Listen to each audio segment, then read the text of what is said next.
Good morning, ladies and gentlemen of the PNP Press Corps. Welcome to another edition of our virtual press briefing instead of the usual live weekly media interaction.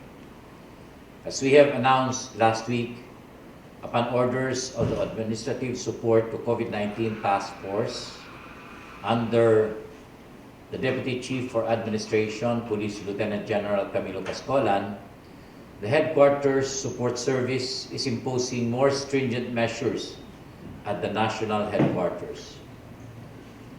These measures are in line with the Memorandum Circular Number 79 dated August 3, 2020, issued by the Office of the President on operational capacity to be adopted by government agencies and instrumentalities during a modified enhanced community quarantine. Thus, our virtual press briefing today. More conspicuous among these measures is the rigid screening of visitors as well as organic personnel entering Camp Crame, including the mandatory use of face shields by everyone inside the camp and the strict enforcement of curfew hours. Similarly, the regular Monday flag raising and the scheduled launching of the PNP One Network and PNP email system had been cancelled in deference to these official issuances. On other pressing matters, I have personally received some very encouraging feedback through my official Facebook account from members of the PNP retired sector, expressing their appreciation to the latest PNP initiative that seeks to look after the welfare of all PNP personnel, both active and retired.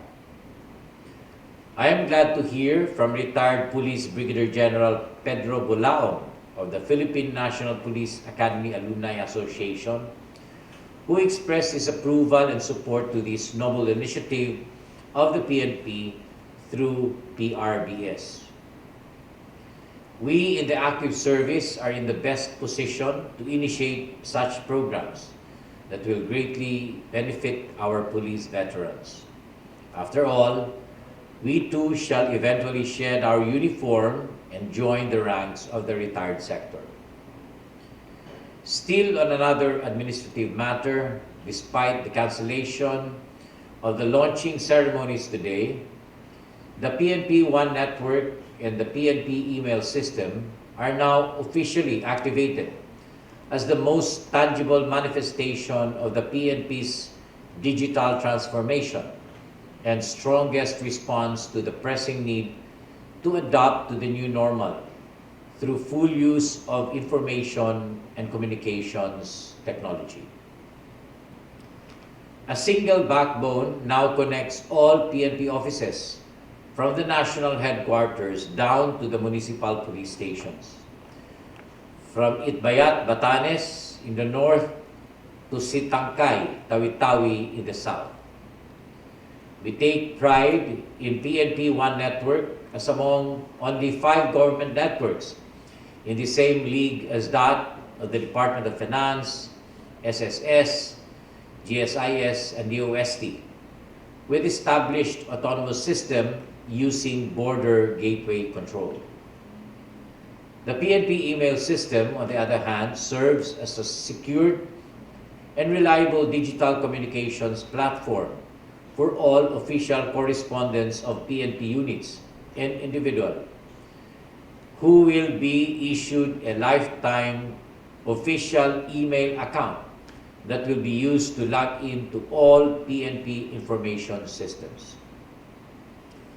Digital copies of all personal transaction, documents such as special orders, medical records, training certificates, as well as official announcements and notices will be individually received by PNP personnel through this platform.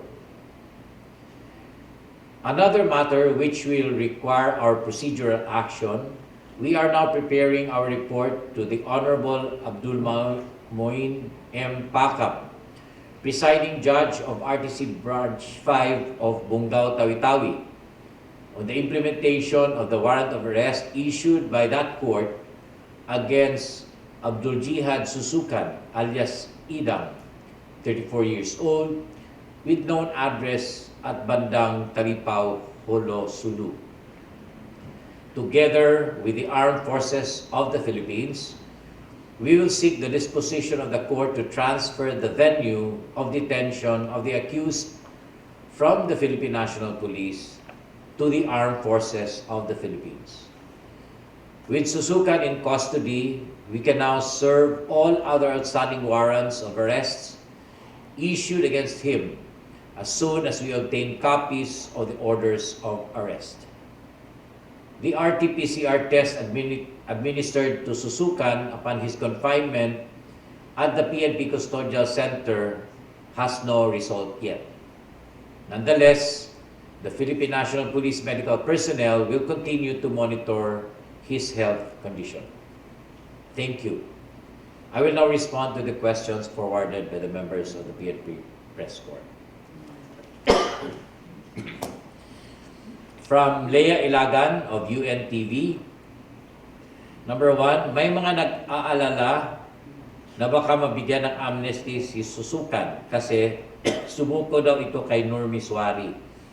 Pero may mga natanggap kaming info na hindi siya sumuko, kundi nasagap niya ng intel ng PNP kaya pinuntahan ng mga pulis sa bahay ni Miswari. Ano po ang totoo? First, on the amnesty, it is not within the PNP powers to grant the same. No? That's, I think, purely vested on the executive or I think through a legislation in the legislative branch. Now, as to the appreciation of how he was arrested, did he voluntarily surrender, we will lay down the facts to the courts involved.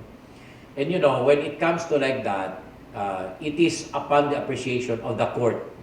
So only the court can determine whether it's voluntary surrender or it is arrest or it is capture based on the circumstances, prevailing the circumstances that has taken place during that incident.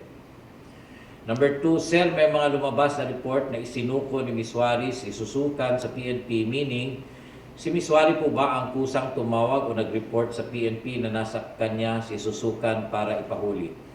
O ang PNP ang nakipag-ugnayan kay Miswari para wag nang makialam sa gagawing paghuli kay Susukan?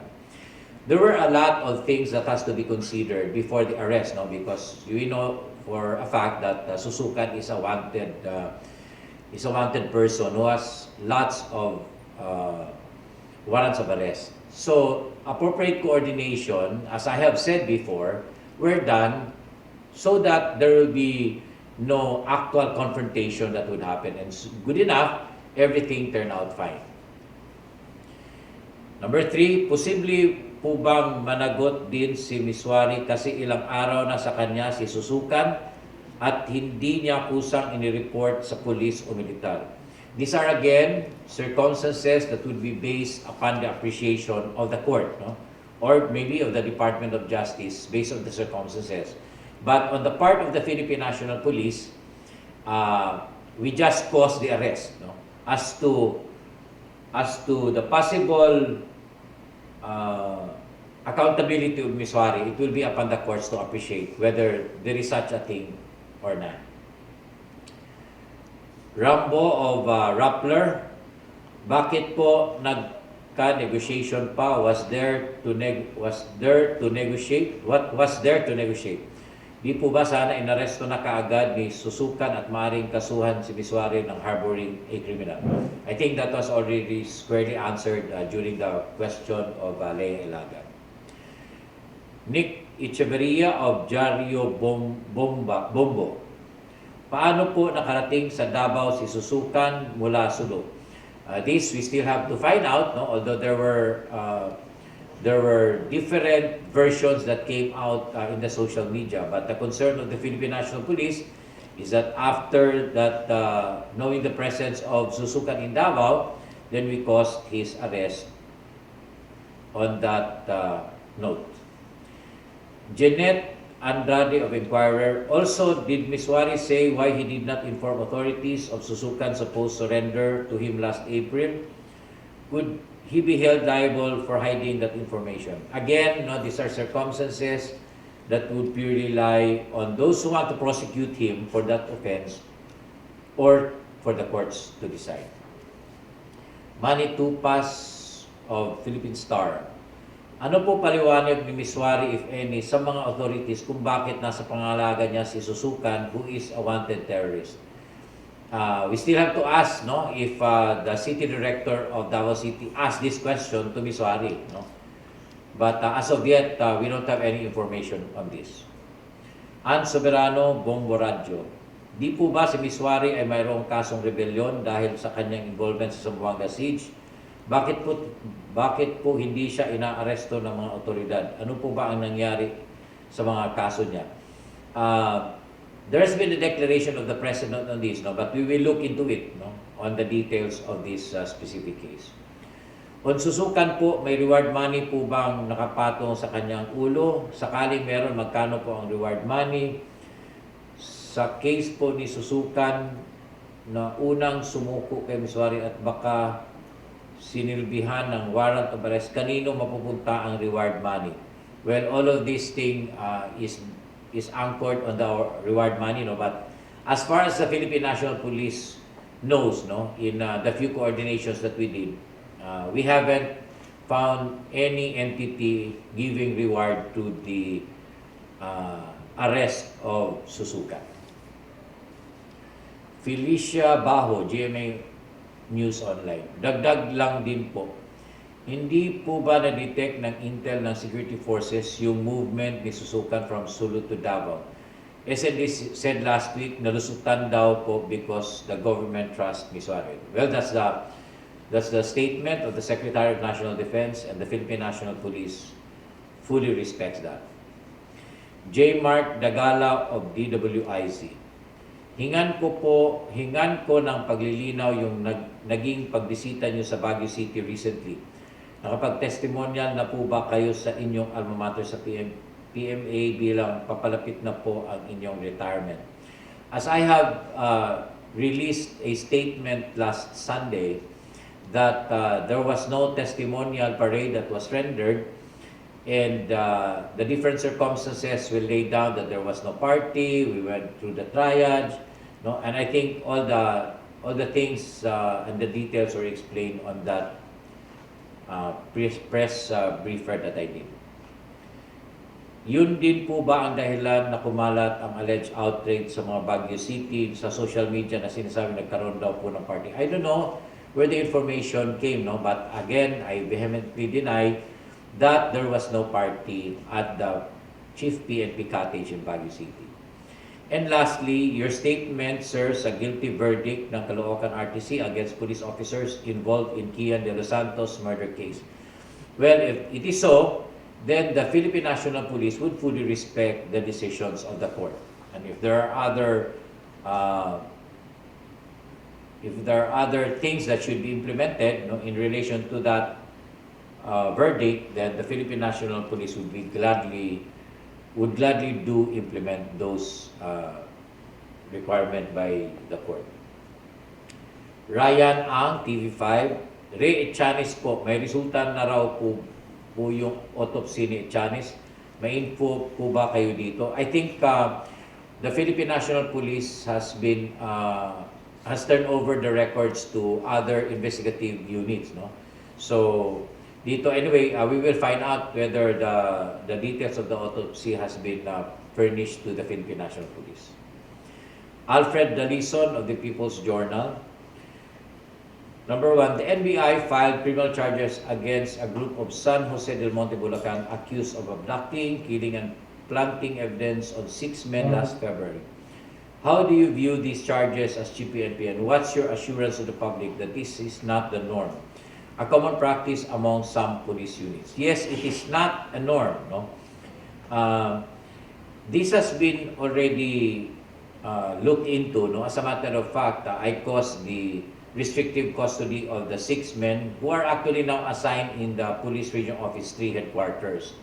And I told the regional director to impose the restrictions of this custody so that these men, if charged in court, would face their accusers.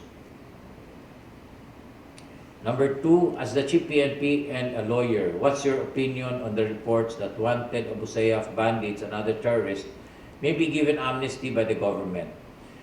Were you fully informed by the PNP intelligence community of the presence of Susukan and Nur Miswari in Hulo and other places in Mindanao before going to Davao City? Again, I have answered this in my in the previous questions, that the amnesty is not within the PNP's power to do so. So let those bodies who are authorized to implement and do it, let's respect their autonomy in granting amnesty, if ever granted.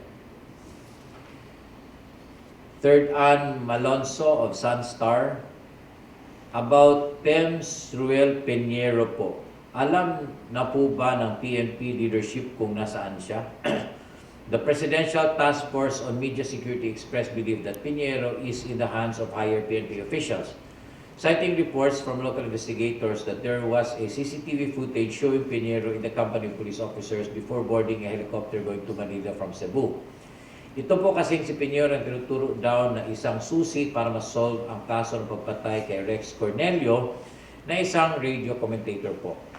Pati daw po ang kaibigan ni Peñero na si P.O. Melgen Bolandres na posibleng may alam ding tungkol sa kaso ay nawawala din daw po.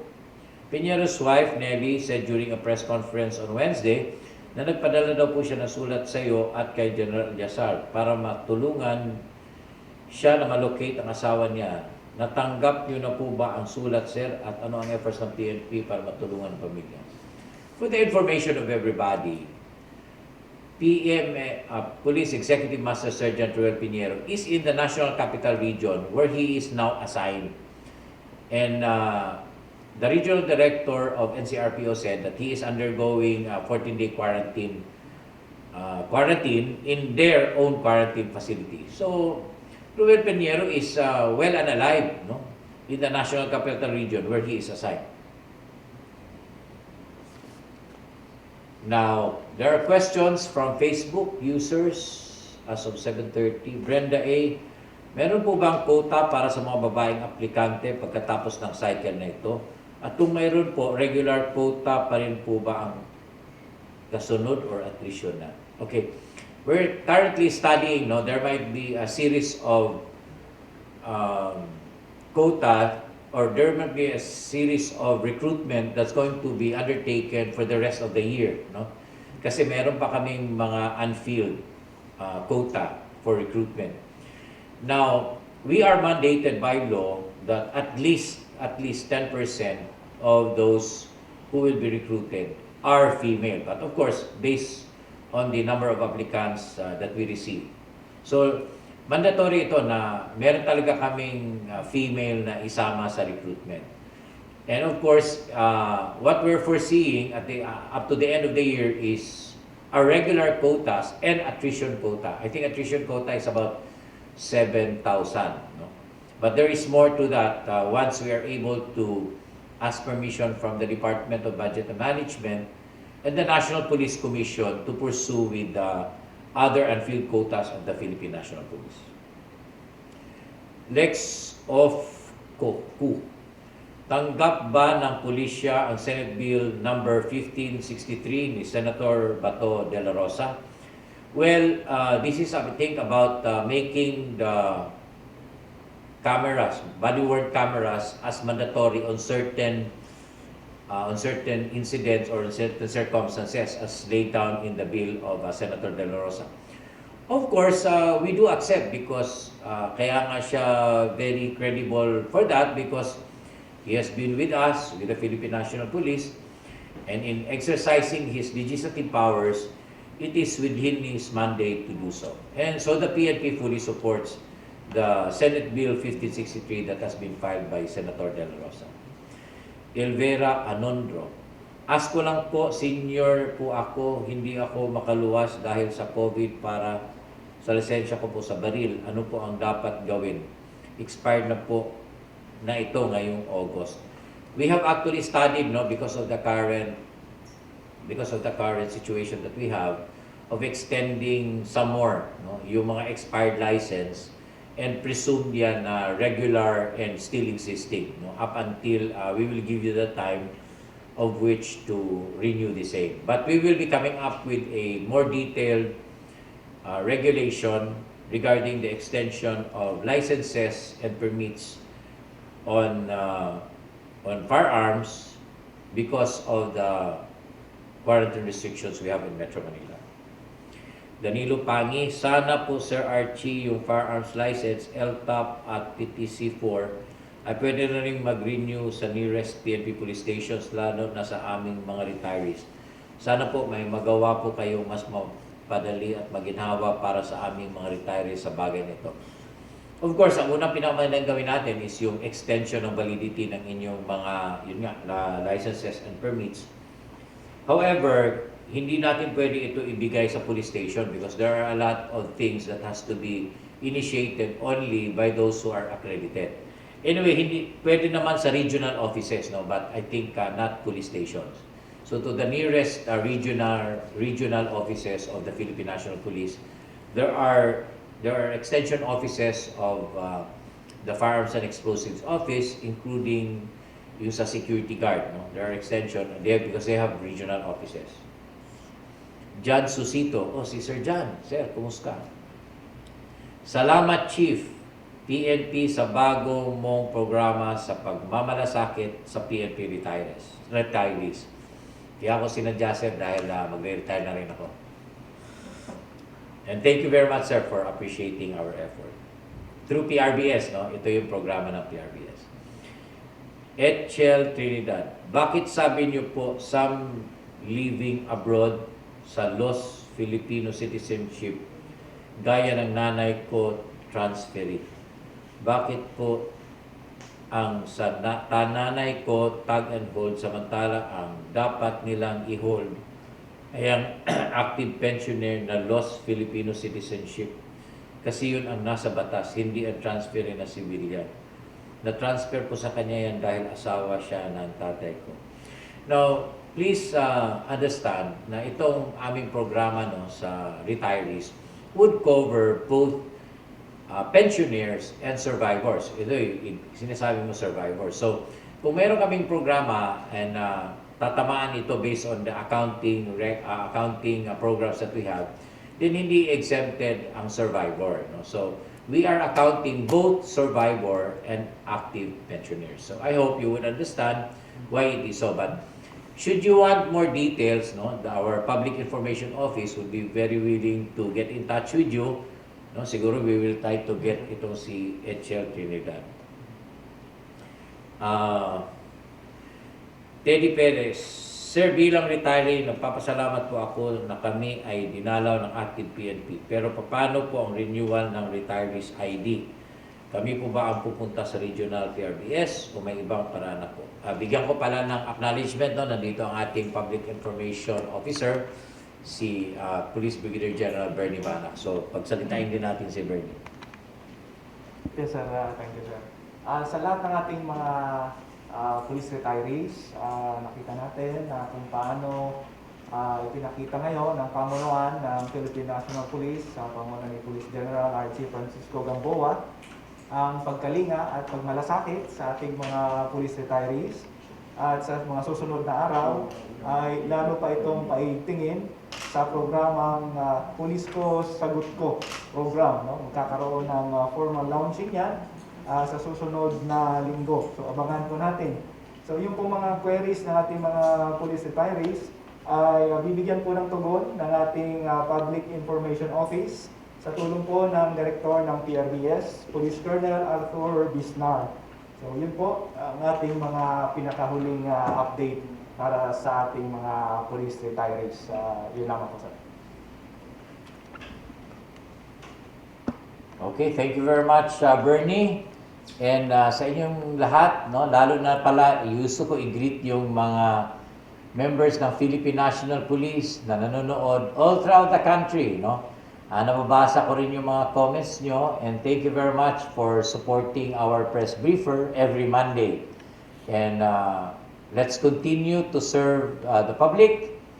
Let us be of our utmost courtesy at pagsilbi natin maayos ang ating mga kababayan. With that, we end this press briefer. Again, very good morning to everyone.